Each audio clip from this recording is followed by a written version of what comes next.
Hi my dear students, എല്ലാവർക്കും അറിയാവുന്നതുപോലെ തന്നെ നമ്മുടെ 50 ഡേയ്സ് ലോ സബ്ജക്റ്റിൻ്റെ വർക്ക്ഷോപ്പ് ഓൾറെഡി സ്റ്റാർട്ട് ആയിരിക്കുകയാണ്. അപ്പോൾ ഇന്ന് അതിൻ്റെ ഭാഗമായിട്ട് നമ്മൾ ഡിസ്കസ് ചെയ്യാൻ പോകുന്നത് ഒരു കേസ് സ്റ്റഡി ക്വസ്റ്റ്യനാണ്. അപ്പോൾ കേസ് സ്റ്റഡി ക്വസ്റ്റിന് മുമ്പ് നമ്മളിന്ന് ഡിസ്കസ് ചെയ്യാൻ പോകുന്ന ടോപ്പിക്കിനെ പറ്റി പറയാം. ICAI വെയിറ്റേജ് പ്രകാരം 15-20% മാർക്ക് കവർ ചെയ്യുന്ന അല്ലെങ്കിൽ വെയിറ്റേജ് ഉള്ള ഒരു പോർഷനായ ഇന്ത്യൻ പാർട്ണർഷിപ്പ് ആക്ട് എന്നുള്ള ഒരു കേസ് സ്റ്റഡി ക്വസ്റ്റ്യൻ ആണ് നമ്മൾ എടുത്തിരിക്കുന്നത്. അപ്പോൾ ഈ കേസ് സ്റ്റഡി ക്വസ്റ്റ്യൻ എന്ന് പറയുമ്പോൾ തന്നെ പല കുട്ടികളും അയ്യോ കേസ് സ്റ്റഡി ക്വസ്റ്റ്യനോ മിസ്സേ എന്ന് ചോദിക്കുന്നവരുണ്ടാവാം.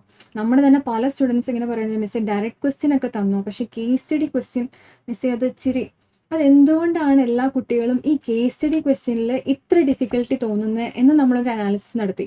സത്യം പറഞ്ഞു കഴിഞ്ഞാൽ ഇവർക്ക് കറക്റ്റായിട്ടുള്ള പ്രൊവിഷനും അറിയാം, എന്താണ് ഇതിനകത്ത് പറഞ്ഞിരിക്കുന്നതെന്ന് അറിയാം. പക്ഷേ ഇതെങ്ങനെ ആൻസർ പ്രസൻറ്റ് ചെയ്യണം എന്നുള്ളതിലാണ് ഒത്തിരി കുട്ടികൾക്ക് മിസ്റ്റേക്ക് പറ്റുന്നത്.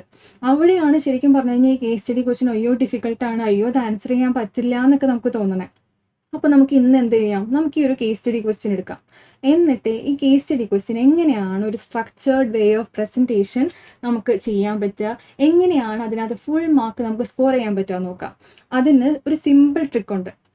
ഞാൻ പറയുന്നത് പോലെ ഒരു സ്ട്രക്ചേർഡ് വേ ഓഫ് പ്രസൻറ്റേഷൻ നിങ്ങൾ നടത്തി കഴിഞ്ഞ് കഴിഞ്ഞാൽ അതിന് ഫുൾ മാർക്ക് നിങ്ങൾക്ക് കിട്ടും.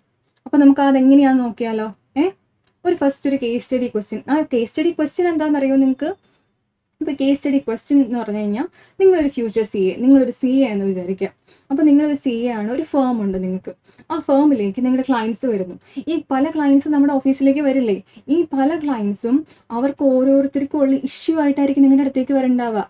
അവർക്ക് വേണ്ടത് എന്താ? അൾട്ടിമേറ്റ്ലി ഒരു CAയുടെ ഒപ്പീനിയനാണ് അവർക്ക് വേണ്ടത്.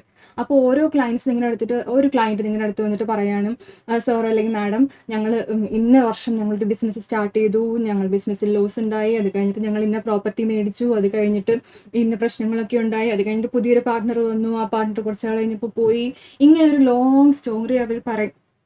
ഈ ലോങ് സ്റ്റോറി പറഞ്ഞ് കഴിഞ്ഞ ഉടനെ തന്നെ നമ്മുടെ CAയുടെ റോള് വരും. നമ്മൾ എന്താ ചെയ്യുക?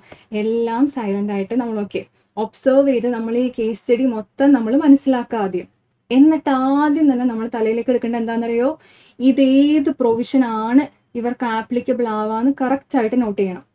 അതാണ് ഒരു കേസ് സ്റ്റഡി കിട്ടിക്കഴിഞ്ഞാൽ നിങ്ങൾ ആദ്യം ചെയ്യേണ്ടത്. അപ്പോൾ എന്ത് മനസ്സിലാക്കണം? ഒരു പ്രൊവിഷൻ മനസ്സിലാക്കണം. ഏത് പ്രൊവിഷനാണ് ഇവർക്ക് ആപ്ലിക്കബിൾ ആവുന്നതെന്ന് ആദ്യം നോക്കുക. അതിനുശേഷം ഇവരുടെ സിറ്റുവേഷൻ ഒന്ന് അനലൈസ് ചെയ്യുക.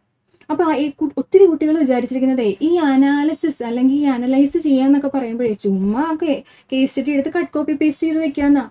അങ്ങനെയല്ല. ശരിക്കും പറഞ്ഞു കഴിഞ്ഞു കഴിഞ്ഞാൽ കേസ് സ്റ്റഡി വായിക്കാം.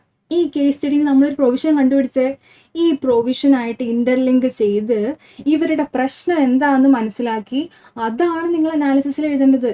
ഈ സിറ്റുവേഷനായിട്ട് ഇൻ്റർലിങ്ക് ചെയ്തിട്ട് ഈ പ്രൊവിഷൻ തന്നെയല്ലേ നിങ്ങൾ എഴുതേണ്ടത്. ആദ്യം നിങ്ങൾ പ്രൊവിഷനും നിങ്ങളുടെ ഈ സിറ്റുവേഷനും കൂടി മേർജ് ചെയ്തിട്ട് വേണം നിങ്ങളുടെ അനാലിസിസ് എഴുതാനായിട്ട്. അല്ലാതെ ചുമ്മാ കട്ട് കോപ്പി പേസ്റ്റ് അല്ല ഈ അനാലിസിസ് എന്ന് പറയുന്നത്. അത് കഴിഞ്ഞിട്ടാണ് നമ്മുടെ കൺക്ലൂഷൻ വരുന്നത്. എന്നിട്ട് എന്ത് ചെയ്യും? നമ്മൾ CA ആണ്, നമ്മുടെ ഒപ്പീനിയൻ ചോദിച്ചിട്ടാണ് ഈ ക്ലയൻസ് ഒക്കെ നമ്മുടെ അടുത്തേക്ക് വന്നിരിക്കണേ. അപ്പോൾ അവർക്ക് നമ്മളൊരു റിസൾട്ട് കൊടുക്കണ്ടേ, നമ്മളൊരു ഒപ്പീനിയൻ കൊടുക്കണ്ടേ? അത് തന്നെയാണ് ഈ കൺക്ലൂഷൻ. ഈ കേസ് സ്റ്റഡിയുടെ അൾട്ടിമേറ്റ് റിസൾട്ടാണ് ശരിക്കും പറഞ്ഞു കഴിഞ്ഞാൽ ഈ കൺക്ലൂഷൻ എന്ന് പറയുന്നത്. ഈ കൺക്ലൂഷനിനകത്താണ് എല്ലാം ഇരിക്കുന്നത്. ഈ സിറ്റുവേഷനിൽ ഇവർക്ക് എന്ത് ചെയ്യണം, എന്ത് ചെയ്യണ്ട എന്നൊക്കെ CA നമുക്ക് നമ്മുടെ ഒപ്പീനിയൻ കൊടുക്കുന്നത് ഈ കൺക്ലൂഷനിലാണ്. അപ്പോൾ കേസ് സ്റ്റഡി എന്താണെന്ന് മനസ്സിലായോ? അപ്പോൾ അത്രയും ഇമ്പോർട്ടൻ്റ് ആയിട്ടുള്ളൊരു കാര്യമാണ് ഈ കേസ് സ്റ്റഡി. ഈ കേസ് സ്റ്റഡി നിങ്ങൾ ഈ ഫൗണ്ടേഷൻ ലെവലിൽ മാത്രമല്ല, നിങ്ങൾ ഇന്റർ ലെവലിൽ പഠിക്കും. ഫൈനൽ ലെവലിൽ വരുമ്പോൾ ഒത്തിരിയും കൂടി അഡ്വാൻസ്ഡ് ആയിട്ടുള്ളൊരു പേജ് നിറയെ ഉള്ളൊരു കേസ് സ്റ്റഡി ഒക്കെ വരും നിങ്ങൾക്ക്. അതൊക്കെ ഡീൽ ചെയ്യാനുണ്ട്. അപ്പോൾ ഇപ്പോഴേ നമുക്ക് മനസ്സിലാക്കി പോകേണ്ടത് ഇതിനൊരു സ്ട്രക്ചേർഡ് ഫോം ഉണ്ട്. ഈ ഫോം വെച്ചിട്ട് ഏത് കേസ് സ്റ്റഡി നിങ്ങൾ ഹാൻഡിൽ ചെയ്തോ അതിനൊക്കെ കറക്റ്റായിട്ട് നിങ്ങൾക്കൊരു അനാലിസിസും കിട്ടും, അതിൻ്റെ കൺക്ലൂഷനും ഫോം ചെയ്യാൻ പറ്റും. ഓക്കെ, അപ്പോൾ നമുക്ക് ഇന്നത്തെ കേസ് സ്റ്റഡി നമുക്ക് നോക്കാം. അപ്പോൾ ഇന്നത്തെ കേസ് സ്റ്റഡി ഞാൻ ഓൾറെഡി പറഞ്ഞല്ലോ, ഇന്ത്യൻ പാർട്ട്ണർഷിപ്പ് ആക്റ്റിൽ ഒരു കേസ് സ്റ്റഡിയാണ്. ഈ കേസ് സ്റ്റഡി കണ്ടോ? ഈ കേസ് സ്റ്റഡി നമ്മുടെ RTP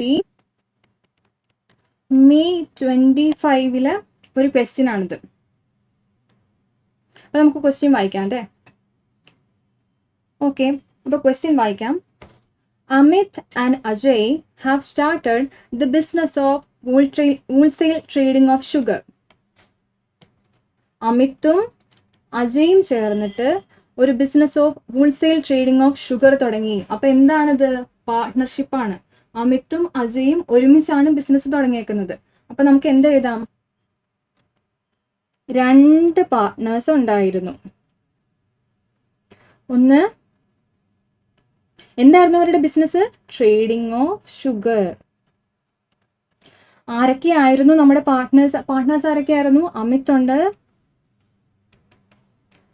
അജയും ഉണ്ട്. അപ്പോ അത്രയും വായിച്ചല്ലോ. Amit and Ajay started the business of wholesale trading of sugar. For this purpose, they contributed rupees 3 lakh and 1 lakh respectively. ഇതെന്താണിത്? ക്യാപിറ്റൽ കോൺട്രിബ്യൂഷൻ ആണിത്. എത്ര കോൺട്രിബ്യൂട്ട് ചെയ്തു? അമിത് എത്ര കോൺട്രിബ്യൂട്ട് ചെയ്തു? rupees 3 lakh കോൺട്രിബ്യൂട്ട് ചെയ്തു. അതുപോലെ തന്നെ അജയ് എത്ര കോൺട്രിബ്യൂട്ട് ചെയ്തു? rupees 1 lakh. അപ്പൊ നമുക്കത് എഴുതാം. ഇങ്ങനെയാണ് ഒരു കേസ് സ്റ്റഡി നിങ്ങൾ അനലൈസ് ചെയ്യേണ്ടത്. നിങ്ങൾ മനസ്സിലാക്കി എടുക്കണം. ഓക്കെ, ക്യാപിറ്റൽ എത്ര കോൺട്രിബ്യൂട്ട് ചെയ്തു? അമിത് എത്ര കോൺട്രിബ്യൂട്ട് ചെയ്തു? rupees 3 lakh. അജയ് എത്ര കോൺട്രിബ്യൂട്ട് ചെയ്തു? rupees 1 lakh. ഓക്കെ, ഇനി എന്താണ് പറഞ്ഞിരിക്കുന്നത് നോക്കാം. The partnership deed was perfectly prepared. എന്തുണ്ടായിരുന്നു നമ്മുടെ ബിസിനസ്സിൽ? പാർട്ട്ണർഷിപ്പ് ഡീഡ് ഉണ്ടായിരുന്നു. ഒരു പാർട്ട്ണർഷിപ്പ് ഫേം തുടങ്ങുമ്പോൾ അവരുടെ ഡീഡ് എന്താണെന്നൊക്കെ നിങ്ങൾക്ക് ഓൾറെഡി അറിയാലോ. ഓക്കെ, അപ്പോൾ partnership deed was perfectly prepared. അപ്പോൾ ആ ബിസിനസ്സിൽ പാർട്ട്ണർഷിപ്പ് ഡീഡ് ഉണ്ടായിരുന്നു. നമുക്കത് എഴുതി വെക്കാം, നമുക്കെല്ലാം എഴുതി വെക്കാം. ഇനി നമ്മൾ നമ്മുടെ ആൻസർ പ്രസന്റ് ചെയ്യുന്ന സമയത്ത് നമുക്ക് ഈ ക്വസ്റ്റ്യൻ നോക്കണമെന്നില്ല. നമ്മുടെ അനാലിസിസ് നമ്മൾ എഴുതി വെച്ച് ഈ കാര്യങ്ങൾ നമുക്ക് നോക്കിയാൽ മതി. അതുകൊണ്ട് എപ്പോഴും നിങ്ങൾ ഇങ്ങനെ ഒരു ഒന്നും കൂടി നമ്മൾ ക്വസ്റ്റ്യൻ വായിച്ചിട്ട് നമുക്ക് മനസ്സിലാവുന്ന കാര്യങ്ങളൊക്കെ ഒന്ന് എഴുതി വെക്കാം. പാർട്ട്ണർഷിപ്പ് ഡീഡ് ഉണ്ടായിരുന്നു. പാർട്ട്ണർഷിപ്പ് ഡീഡ് അവർക്കുണ്ടായിരുന്നു. Okay, but the clause regarding the share of profit was not mentioned in the deed. എന്തുണ്ടായിരുന്നില്ല? ഹൈലൈറ്റ് ചെയ്യണം.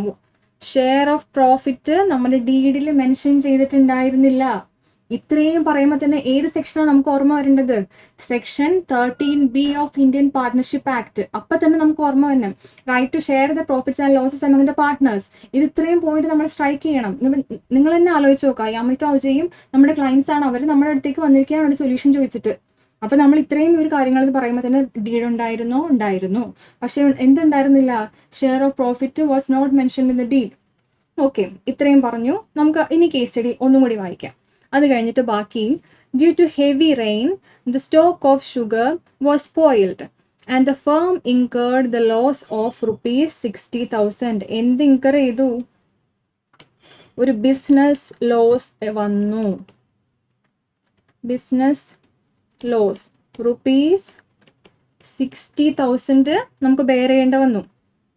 ഓക്കെ, അപ്പോൾ നമ്മുടെ ഫസ്റ്റ് പാർട്ട്ണർ നമ്മുടെ Amit has asked Ajay to contribute equally to the loss. എന്ത് പറഞ്ഞു നമ്മുടെ ഫസ്റ്റ് പാർട്ട്ണർ? അമിത് അജയിനോട് പറഞ്ഞു നമുക്ക് ലോസ് ഈക്വലി ഷെയർ ചെയ്യാം എന്ന് പറയുമ്പോൾ എങ്ങനെയാ? rupees 60,000 into 1/2, rupees 30,000 by Amit and rupees 30,000 by Ajay. ഇങ്ങനെ നമുക്ക് ലോസ് സെറ്റിൽ ചെയ്യാമെന്ന് അമിത് പറഞ്ഞു. നമുക്ക് ബാക്കി വായിക്കാം. അതിനുശേഷം but Ajay agreed to contribute only 25% to the loss. ഈ 25% എങ്ങനെയാ വന്നേ? ഈ 25% വന്നത് എങ്ങനെയാണെന്നറിയോ? ഈ അജയുടെ നമ്മുടെ ക്യാപിറ്റൽ കോൺട്രിബ്യൂഷൻ എത്രയായിരുന്നു? 1 lakh.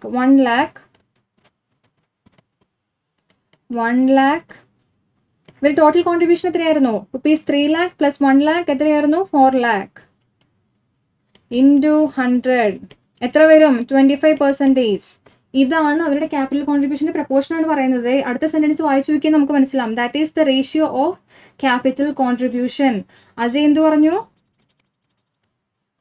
25% ടു ദ ലോസ് മാത്രമാണ് അജയ് കോൺട്രിബ്യൂട്ട് ചെയ്യുള്ളൂ. അങ്ങനെ വരുമ്പോൾ എത്ര വരും? rupees 15,000 മാത്രമേ എനിക്ക് തരാൻ പറ്റൂ എന്ന് ആര് പറഞ്ഞു? രണ്ടാമത്തെ പാർട്ട്ണർ പറഞ്ഞു. അപ്പോൾ നമ്മളോട് ചോദിച്ചിരിക്കുന്നത് എന്താ? ഇതാണ് ലാസ്റ്റ്. ഇതാണ് നമ്മൾ എന്താണ് ചെയ്യേണ്ടതെന്ന് ലാസ്റ്റ് സെക്ഷനിലാണ് വരുന്നത്. ലാസ്റ്റ് ഈ ലൈൻസിലാണ് വരുന്നത്. Referring to the provisions of Indian partnership act പറഞ്ഞിട്ടുണ്ട്. ക്വസ്റ്റ്യനിൽ പറഞ്ഞിട്ടുണ്ട് ഏത് ആക്ട് ആണെന്ന് പറഞ്ഞിട്ടുണ്ട്. Indian partnership act 1932. ഇനി എന്താ question? How much to be contributed by Ajay to firm's loss? എങ്ങനെയാണ്? അജയ് എത്ര ശരിക്കും കോൺട്രിബ്യൂട്ട് ചെയ്യണം, ഈ ലോസ് എത്ര അജയ് ബെയർ ചെയ്യണം? ഇതാണ് നമ്മുടെ ക്വസ്റ്റ്യൻ. ഓക്കെ, അപ്പോൾ നമ്മൾ സിറ്റുവേഷൻ മനസ്സിലാക്കിയല്ലോ, കണ്ടല്ലോ എങ്ങനെയുണ്ടായിരുന്നു? നമ്മുടെ ക്വസ്റ്റ്യനിലുണ്ട് 2 പാർട്ട്നേഴ്സ് ഉണ്ട്, അവരുടെ ബിസിനസ് എന്താണ്? ട്രേഡിംഗ് ഓഫ് ഷുഗർ ആണ്.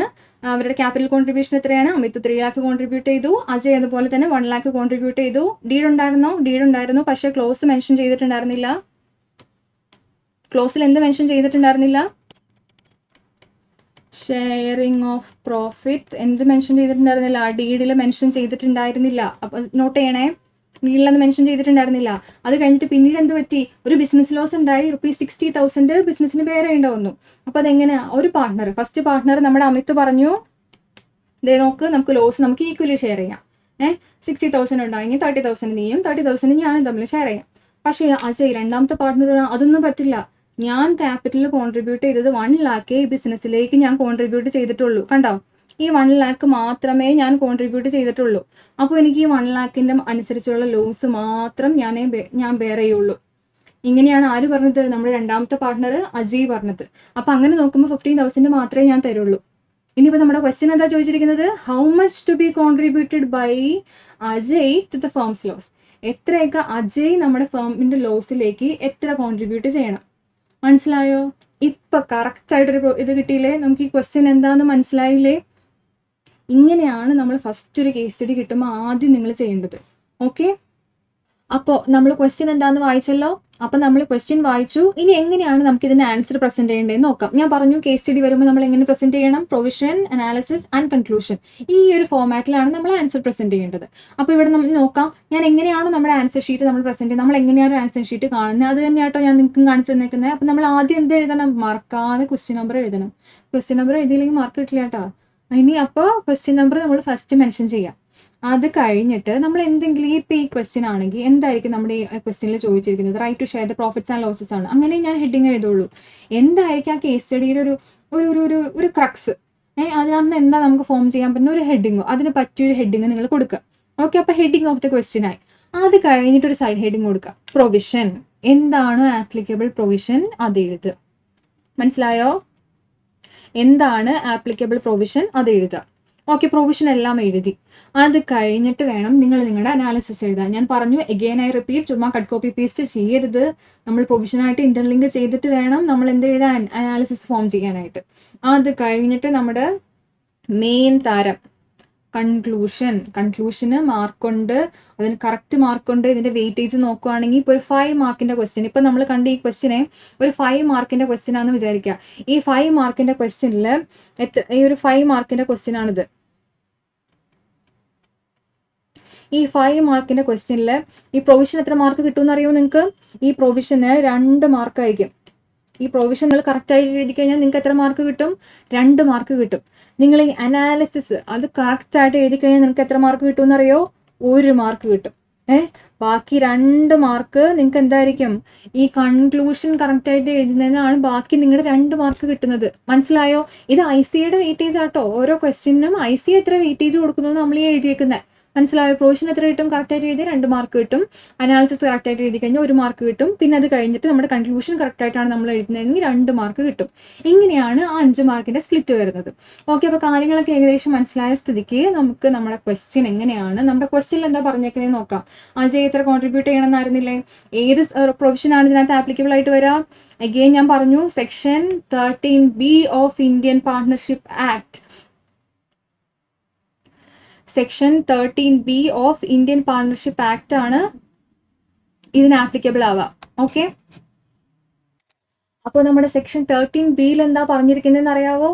As per section 13B, partners shall share the profits and losses equally among them. അങ്ങനെയാണ് പറഞ്ഞിരിക്കുന്നത്. പക്ഷേ if there is an agreement, ഇതും കൂടി പറയുന്നുണ്ട് സെക്ഷൻ 13B. എന്ത് പറയുന്നുണ്ട്? If there is an agreement, the partners shall share the profits and losses in the ratio mentioned in the agreement. അഗ്രിമെന്റിൽ sharing of പ്രോഫിറ്റ്സിനെ പറ്റിയിട്ട് എന്തെങ്കിലും ഒരു റേഷ്യോയോ അതിന്റെ പ്രപ്പോർഷനോ പറഞ്ഞിട്ടുണ്ടെങ്കിൽ നമ്മൾ ആ റേഷ്യോയിൽ വേണം നമ്മുടെ partners profits and losses share ചെയ്യാൻ വേണ്ടിയിട്ട്. ഇനി നമ്മുടെ കേസിൽ അഗ്രിമെന്റിൽ പാർട്ട്നേഴ്സ് എത്ര റേഷ്യോയിലാണ് ഷെയർ ചെയ്യേണ്ടത് പ്രോഫിറ്റ്സ് ആൻഡ് ലോസസ് എന്ന് പറഞ്ഞിട്ടില്ലെങ്കിൽ അതും കൂടി പ്രൊവിഷനിൽ പറയുന്നുണ്ട്. If there is no agreement between the partners how to share the profits and losses ആണെങ്കിൽ partners shall share the profits and losses equally. എന്ത് ചെയ്യണം? ഈക്വലി ഷെയർ ചെയ്യണം. കൃത്യമായിട്ട് സെക്ഷൻ 13B അതിന്റെ ആൻസർ കറക്റ്റ് ആയിട്ട് പറയുന്നുണ്ട്. അതിനനുസരിച്ച് മാത്രമേ നമുക്ക് പോകാൻ പറ്റുള്ളൂ. മനസ്സിലായോ? അപ്പൊ ഈ ക്യാപിറ്റൽ കോൺട്രിബ്യൂട്ട് ചെയ്ത പ്രകാരം നമുക്ക് പോകാൻ പറ്റുമോ? ഇപ്പൊ ഈ അജയ് ഇതിനകത്ത് ഈ ക്വസ്റ്റ്യനിനകത്ത് പറഞ്ഞിരിക്കുന്നത് പോലെ 25% മാത്രം കൊടുത്താൽ മതിയോ? പറ്റില്ല. കാരണം അജയ് അല്ലെങ്കിൽ ഈ കേസിലെ ഇച്ചിരി സെൽഫിഷാ. കാരണം പുള്ളി ഇച്ചിരി 1 lakh കോൺട്രിബ്യൂട്ട് ചെയ്തിട്ടുള്ളൂ. അപ്പൊ പുള്ളിനെ വെച്ച് നോക്കുമ്പോൾ അതിലെ ലാഭം 1 lakh കോൺട്രിബ്യൂട്ട് ചെയ്തിട്ടുള്ളൂ. അപ്പൊ അത്രയും 25% കൊടുത്താൽ മതി, 15,000 കൊടുത്താൽ മതി. പക്ഷേ ഈക്വലി ഷെയർ ആണെങ്കിലോ 30,000 പുള്ളി കയ്യിൽ നിന്ന് എടുത്ത് കൊടുക്കണം. അപ്പൊ പുള്ളി ഇച്ചിരി കുറച്ചല്ലേ നോക്കുള്ളൂ കൊടുക്കാനായിട്ട്. പക്ഷേ നമ്മുടെ പാർട്ട്ണർഷിപ്പ് ആക്ട് കറക്റ്റ് ആയിട്ട് പറയുന്നുണ്ട് അജയ്ക്ക് അങ്ങനെ ചെയ്യാൻ പറ്റില്ല. നമ്മുടെ കേസിലാണെങ്കിൽ നമ്മുടെ ഈ പ്രൊവിഷൻ നമ്മുടെ കേസിലേക്ക് ഒന്ന് അപ്ലൈ ചെയ്ത് നോക്കി നിങ്ങൾ. പറ്റൂ അജയ്, നമ്മുടെ കേസിൽ പാർട്ണർഷിപ്പ് ഡീൽ ഉണ്ടായിരുന്നു അല്ലേ? നമ്മളിവിടെ എഴുതി വെച്ചിട്ടുണ്ട് ഉണ്ടായിരുന്നു എന്ന്. കണ്ടോ? പാർട്ണർഷിപ്പ് ഡീൽ ഉണ്ടായിരുന്നു. പക്ഷേ ഷെയറിംഗ് ഓഫ് പ്രോഫിറ്റ് മെൻഷൻ ചെയ്തിട്ടുണ്ടായിരുന്നോ? ഈ ഷെയറിംഗ് ഓഫ് പ്രോഫിറ്റ് അത് മെൻഷൻ ചെയ്തിട്ടുണ്ടായിരുന്നില്ല. അത് നമ്മുടെ ഡീഡിൽ ഉണ്ടായിരുന്നില്ല. അപ്പൊ എങ്ങനെ ഷെയർ ചെയ്യണം? ഷെയറിംഗ് ഓഫ് പ്രോഫിറ്റ് ഡീഡിൽ ഇല്ലെങ്കിൽ നമ്മൾ എന്താ ചെയ്യേണ്ടത്? Partners shall share the profits and losses equally. അവർ രണ്ടുപേരും ഈക്വലി ഷെയർ ചെയ്യണം. അങ്ങനെ വരുമ്പോൾ ആര് പറഞ്ഞ ഒപ്പീനിയൻ ആണ് കറക്റ്റ്? അമിത് പറഞ്ഞ ഒപ്പീനിയൻ ആണ് കറക്റ്റ്. ലോസ് ഈക്വലി ഷെയർ ചെയ്യണം. മനസ്സിലായോ? അപ്പോൾ നമുക്കിനി ആൻസർ എങ്ങനെ പ്രസന്റ് ചെയ്യേണ്ടതെന്ന് ഞാൻ കാണിച്ചു തരട്ടെ. അപ്പോൾ നമ്മൾ എന്ത് പറഞ്ഞു? ആദ്യം നമ്മൾ ക്വസ്റ്റ്യൻ നമ്പർ ഇടണം ഇല്ലേ? ക്വസ്റ്റ്യൻ 1 ഞാൻ എഴുതി. ഇനി ഞാൻ അടുത്തത് എന്നാ പറഞ്ഞത്? ഹെഡിങ് എഴുതണം. അപ്പോൾ ഞാനിവിടെ കൊടുക്കാൻ പോകുന്നത് എന്താ? നമ്മുടെ ഈ ക്വസ്റ്റ്യൻ എന്താ റിലേറ്റഡ് ആയിട്ടുള്ളത്? Right to share the profits and losses among the partners എന്നല്ലേ? ഞാൻ സെയിം തന്നെ ഹെഡിങ് കൊടുക്കാൻ തീരുമാനിച്ചു. നിങ്ങൾക്ക് ഇഷ്ടമുള്ള ഹെഡിങ് കൊടുക്കാം, പക്ഷേ related to this case study. Okay, അതെപ്പോഴും മൈൻഡിൽ വെക്കാം. Right to share profits and losses in partnership. Okay, this is my heading. അത് കഴിഞ്ഞ് ഞാൻ എന്ത് പറഞ്ഞു? പ്രൊവിഷൻ എഴുതുന്നു ഞാൻ പറഞ്ഞില്ലേ? പ്രൊവിഷൻ. അടുത്തത് നമ്മുടെ അപ്പോൾ നമുക്ക് ആദ്യം പ്രൊവിഷൻ എഴുതണം. മനസ്സിലായോ? അപ്പോൾ പ്രൊവിഷൻ ഏതാ? Section 13B. ഇനി ഞാൻ പറയുകയാണ് ഈ സെക്ഷൻ 13B എന്നുള്ളത് നിങ്ങൾക്ക് കറക്റ്റ് ആയിട്ട് അറിയില്ല, നിങ്ങൾക്ക് ഡൗട്ട് ഉണ്ടെങ്കിൽ ഡോണ്ട് റൈറ്റ് ഇറ്റ്. കാരണം ഉള്ള മാർക്ക് കൂടി നമ്മൾ എന്തിനാ കളയണേ? തെറ്റ് ഏതെങ്കിലും സെക്ഷൻ എഴുതി വെച്ച് കഴിഞ്ഞാൽ അത് വേറെ ഏതായിട്ട് ഇന്റർപ്രിറ്റ് ചെയ്യും. നമ്മൾ വാല്യൂർ ജസ്റ്റ് ക്രോസ് അത്രേ ഉണ്ടാവുള്ളൂ. നിങ്ങൾക്ക് അതിന് ആൻസർ കിട്ടില്ല. അപ്പോൾ നമ്മൾ എന്ത് ചെയ്യണം? കറക്റ്റ് ആയിട്ടുള്ള സെക്ഷൻ അറിയാമെങ്കിൽ മാത്രം എഴുതുക. ഓക്കെ, അല്ലെങ്കിൽ എന്ത് എഴുതണം മിസ്? അല്ലെങ്കിൽ അപ്പോൾ നമ്മൾ എന്താ എഴുതേണ്ടതെന്ന് അറിയോ? As per the relevant provisions of Indian partnership act. അതെങ്കിലും എഴുതി വെക്കണം. അങ്ങനെയാണ് ഒരു ക്വസ്റ്റ്യനിൽ, കേസ് സ്റ്റഡി ക്വസ്റ്റ്യനിൽ നമ്മൾ തുടങ്ങേണ്ടത്. അപ്പോൾ ഇവിടെ നമുക്ക് കറക്റ്റ് ആയിട്ട് സെക്ഷൻ അറിയാം. ഏതാണ് സെക്ഷൻ? സെക്ഷൻ 13B of Indian partnership act. So let's write the question. Let's write the answer. ഞാൻ എഴുതാണ് as per section 13B of Indian partnership act 1932. The partners എന്ത് ചെയ്യണം? Partner shall share the profits and losses equally in government അല്ലേ? Partners are entitled to share the profits and losses equally among them. അല്ലേ? ഞാനിതൊരു point ആയിട്ടാണ് എഴുതിയേക്കുന്നത്. കാരണം പ്രൊവിഷനിൽ തന്നെ ഞാൻ point എഴുതി. കാരണം വായിക്കുന്ന ആൾക്ക് ഓക്കെ പോയിന്റ് ആയിട്ട് എഴുതിയേക്കണം. പെട്ടെന്ന് നമുക്ക് മാർക്ക് തരാൻ തോന്നണം. എല്ലാം കൂടി കൂട്ടിക്കൊഴിച്ചൊരു പാരഗ്രാഫ് ആക്കി അങ്ങനെ എഴുതി വെക്കരുത്. മാർക്ക് കിട്ടില്ല നമുക്ക്. ഓക്കെ, അടുത്തത് ഞാനൊരു പോയിന്റ് ആയിട്ട് എഴുതുന്നത്. അപ്പോൾ ഇത് പ്രൊവിഷനിൽ ഇത് മാത്രം എഴുതിയാൽ മതിയോ? ഇനി ഇൻ കേസ് നമ്മുടെ പാർട്ട്നേഴ്സ് തമ്മിലൊരു ഡീഡ് ഉണ്ട്, അവരുടെ ഷെയറിംഗ് ഓഫ് പ്രോഫിറ്റ്സ് എന്തിൽ മെൻഷൻ ചെയ്തിട്ടുണ്ടാവും? നമ്മുടെ ഡീഡിൽ മെൻഷൻ ചെയ്തിട്ടുണ്ടാവും. അതും കൂടി നമ്മൾ എഴുതണ്ടേ? അപ്പോൾ ഞാൻ ഇങ്ങനെ എഴുതാണ്, the amount of partners share must be ascertained. എവിടെ നമുക്ക് കിട്ടും? Ascertained as per agreement between partners. Okay, ഇനി in case if there is no agreement, അങ്ങനെയാണെങ്കിലോ അതും നമ്മൾ എഴുതണം. If there is no agreement, every partner shall share the profits and the losses equally among them. ഇനി നമുക്കൊരു കാര്യം കൂടി എഴുതണം. എന്ത്? ഈ ക്യാപിറ്റൽ കോൺട്രിബ്യൂഷൻ ഈ പ്രോഫിറ്റ് ഷെയറിംഗ് ആയിട്ട് വല്ല ബന്ധമുണ്ടോ? ഇല്ല. അതും കൂടി നമ്മൾ ഇതിനകത്ത് ഇൻക്ലൂഡ് ചെയ്ത് എഴുതണം. There is no connection, there is no connection ആണ്, there is no connection between the proportion of, there is no connection in the proportion in which the partners share the profits or losses and their capital and the capital, okay, and the capital contributed by them. മനസ്സിലായോ? ഇനി നമുക്ക് next എന്താണ് എഴുതേണ്ടത്?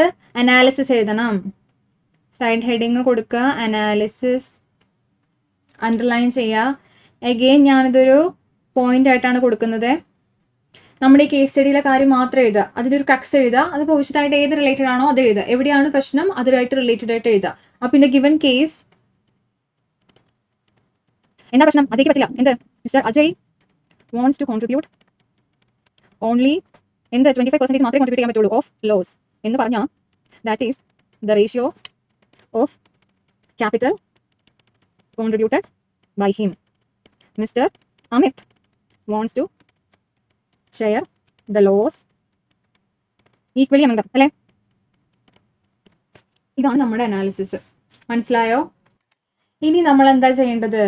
ഇതിന് നമ്മളൊരു conclusion കൊടുക്കണം. എന്താണ് നമ്മുടെ കൺക്ലൂഷൻ? നമ്മൾ പറഞ്ഞു ആക്ട് പ്രകാരം എങ്ങനെയാണ്? അഗ്രിമെന്റ് ഇല്ല. എന്തില്ലെങ്കിൽ ഷെയറിംഗ് ഓഫ് പ്രോഫിറ്റ്സിനെ പറ്റിയിട്ട് നമ്മൾ കൃത്യമായിട്ട് നമ്മുടെ അഗ്രിമെന്റിൽ പറയുന്നില്ലെങ്കിൽ എങ്ങനെ നമ്മൾ ഷെയർ ചെയ്യണം? എങ്ങനെയാണ് നമ്മൾ ഷെയർ ചെയ്യേണ്ടത്? ഈക്വലി ഷെയർ ചെയ്യണം. അതാണ് നമ്മുടെ റിസൾട്ട്. അത് തന്നെ നമ്മുടെ കൺക്ലൂഷൻ. എഴുതുക. എന്തെഴുതാം? On the basis of above provision, on the basis of above provision, Ajay എന്ത് ചെയ്യണം ക്വസ്റ്റ്യൻ ചോദിച്ചേക്കുന്നത് കേട്ടോ. Ajay must share the losses equally, that is rupees 30,000. അങ്ങനെ കൊടുക്കാം അണ്ടർ ബ്രാക്കറ്റിൽ rupees 30,000. എന്നിട്ട് നമുക്ക് ബ്രാക്കറ്റിൽ എഴുതാം. ഇനി 30,000 വന്നു 60,000 into 1/2 അല്ലെങ്കിൽ 50%. ഓക്കെ, ഈക്വലി ഇത്ര എഴുതി. ആസ് എന്തില്ലാത്തതുകൊണ്ട് ഈക്വലി ഷെയർ ചെയ്യേണ്ടി വന്നേ? As there is no agreement between the partners regarding the sharing of profits. ഒരു കാര്യം കൂടി നമുക്ക് എഴുതാം. എന്തെഴുതാം? റേഷ്യോ ഓഫ് ക്യാപിറ്റൽ കോൺട്രിബ്യൂഷൻ ഇതായിട്ട് ഒരു റിലേഷനും ഇല്ലെന്നും കൂടി നമുക്ക് എഴുതിയേക്കാം. നമ്മളങ്ങനെ എഴുതാമെന്നേ, നമുക്കറിയാവുന്നതൊക്കെ അങ്ങനെ എഴുതാം കൺക്ലൂഷനിൽ. കാരണം ക്വസ്റ്റ്യനിൽ സ്പെസിഫിക്കലി പറയുന്നുണ്ട് അജയ് ഇങ്ങനെ കോൺട്രിബ്യൂട്ട് ചെയ്യാൻ ആഗ്രഹിക്കുന്ന ക്യാപിറ്റൽ കോൺട്രിബ്യൂഷൻ്റെ ബേസിസിലാണ്. പക്ഷെ നമ്മൾ ക്ലിയർ ആയിട്ട് പറയണം അങ്ങനെ പറ്റില്ല. അതാണ് നമ്മുടെ കൺക്ലൂഷൻ. അതും കൂടി എഴുതിയേക്കാം. Ratio of capital contribution has no effect on ratio of sharing of profits. അപ്പോൾ നമ്മൾ കണ്ടല്ലോ, ഇങ്ങനെയാണ് ഒരു കേസ് സ്റ്റഡി ക്വസ്റ്റ്യൻ്റെ ആൻസർ നമ്മൾ പ്രസന്റ് ചെയ്യേണ്ടത്. മനസ്സിലായല്ലോ? എങ്ങനെയായിരിക്കണം? ആദ്യം നമ്മൾ ഹെഡിങ് കൊടുക്കുക, പിന്നെ അത് കഴിഞ്ഞിട്ട് നമ്മൾ പ്രൊവിഷൻ എഴുതുക, അത് കഴിഞ്ഞിട്ട് നമ്മൾ നമ്മുടെ അനാലിസിസ് എഴുതുക, പിന്നെ അത് കഴിഞ്ഞിട്ട് നമ്മുടെ കൺക്ലൂഷൻ എന്താണോ അത് എഴുതുക. അപ്പോൾ ഈ പ്രൊവിഷൻ എത്ര മാർക്ക് കിട്ടും? കറക്റ്റായിട്ട് എഴുതി കഴിഞ്ഞാൽ 2 മാർക്ക് കിട്ടും. അതുപോലെ തന്നെ നമ്മുടെ ഈ അനാലിസിസ് കറക്റ്റായിട്ട് എഴുതി കഴിഞ്ഞാൽ എത്ര മാർക്ക് കിട്ടും? 2 മാർക്കല്ല, 1 മാർക്കാണ്, 1 മാർക്ക്. അതുപോലെ തന്നെ കൺക്ലൂഷൻ കറക്റ്റായിട്ട് എഴുതി കഴിഞ്ഞാൽ എത്ര മാർക്ക് കിട്ടും? 2 മാർക്സ് കിട്ടും. ഇത് 5 മാർക്കിൻ്റെ ക്വസ്റ്റ്യൻ ആണെങ്കിൽ നിങ്ങൾ മാർക്സും കൂടി നോക്കിയിട്ട് നമ്മുടെ ആൻസർ പ്രസന്റ് ചെയ്യുക കേട്ടോ. ഇപ്പോൾ 2 മാർക്കിൻ്റെ ക്വസ്റ്റ്യൻ നിങ്ങൾ ഇത്രയും എഴുതി വെക്കേണ്ട കാര്യമില്ല. അപ്പോൾ നമ്മൾ അതിനകത്ത് അതിൻ്റെ മാർക്സും കൂടി നോക്കിയിട്ട് നമുക്കത് പ്രസന്റ് ചെയ്യണം. മനസ്സിലായല്ലോ? അപ്പോൾ ഇതായിരുന്നു നമ്മുടെ ഇന്നത്തെ സെഷൻ. ഈ സെഷൻ തുടങ്ങുന്നതിന് മുമ്പ് ഞാൻ നിങ്ങളുടെ അടുത്ത് പറയണം എന്ന് വിചാരിച്ചൊരു കോട്ടാണ്, ലാസ്റ്റത്തേക്ക് ഞാൻ വെച്ചതാണ്. അപ്പോൾ നമുക്ക് ഈ കോട്ട് എന്താണെന്ന് നോക്കിയാലോ? Everything which is happening in your life is for something which makes you happy later. എപ്പോഴും നിങ്ങൾക്കൊരു മോട്ടിവേഷൻ ആയിരിക്കണത്. മനസ്സിലായില്ലേ? എന്തായാലും നിങ്ങൾ ഈ കോഴ്സിലേക്ക് വന്നു, ഫൗണ്ടേഷന് ജോയിൻ ചെയ്തു, ക്ലാസ്സസ് ഒക്കെ അറ്റൻഡ് ചെയ്തു, എക്സാമിന് പ്രിപ്പയർ ചെയ്യുവാണ്. ഇനി എന്താ ചെയ്യുക? പഠിക്കുക തന്നെ ചെയ്യുക. നന്നായിട്ട് പ്രിപ്പയർ ചെയ്യുക എക്സാമിന് വേണ്ടിയിട്ട്. അപ്പോൾ അത് നമുക്കൊരു മോട്ടിവേഷൻ ആയിരിക്കും. മനസ്സിലായില്ലേ? ആ ഒരു വിശ്വാസത്തിൽ നമ്മൾ പഠിക്കുക. പിന്നെ ഞങ്ങളൊക്കെ CPT ഞങ്ങൾ ഫൗണ്ടേഷൻ ചെയ്യുന്ന സമയത്ത് ഇത് CPT ആയിരുന്നു എന്ന് പറഞ്ഞാൽ കോമൺ പ്രൊഫിഷ്യൻസി ടെസ്റ്റ് എന്ന് പറഞ്ഞിട്ടൊരു ടെസ്റ്റ് ആയിരുന്നു. അന്ന് ഞങ്ങൾക്ക് അക്കൗണ്ട്സ് എടുത്ത സാറ് ഞങ്ങളുടെ അടുത്ത് പറഞ്ഞിട്ടുള്ള കാര്യം, നിങ്ങൾ ഈ CPT എന്ന് പറയുന്നത് വലിയ സംഭവമാണ്.